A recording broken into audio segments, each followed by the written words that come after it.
আজিৰ দিনত আমাৰ বিটিআৰ অঞ্চলত বিকল্প ইউপিপিএল বাহিৰে একো নাই।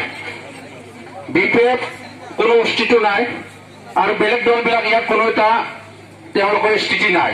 এইকাৰণে ৰাইজে আগন্তুক আমাৰ বিটিআৰ বাকী ৰাইজৰ আমাৰ বিটিআৰ বাকী ৰাইজৰ যিখিনি ভৱিষ্যত যিখিনি উন্নতি শান্তি প্ৰগতি ইয়াৰ কাৰণে একমাত্ৰ ইউপিপিএল দল এইটো ৰাইজে আমাৰ বিটিচি বাকী বা বিটিআৰ বাকী ৰাইজে আজি মনস্থ কৰিছে।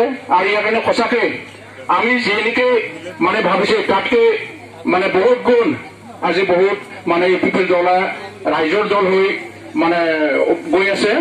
কাৰণ আমি প্ৰথমে আশা কৰিছিল বা আমি ভাবিছিল 10-12টাৰ ওপৰত আমি জিকিব নোৱাৰিম, কিন্তু আমি দেখা পাইছো আজিৰ দিনত মানে চুই হব গৈ আছে। ইয়াক বেলেগে এখনো নাপাব।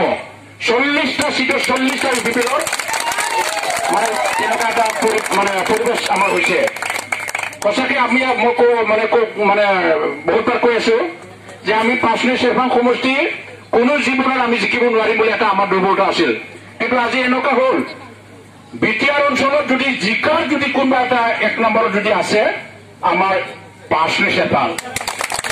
যি ধৰণৰ ৰাইজৰ আমাৰ 5 চেৰফাঙত কোনো এটা অঞ্চল নাই যে ইউপি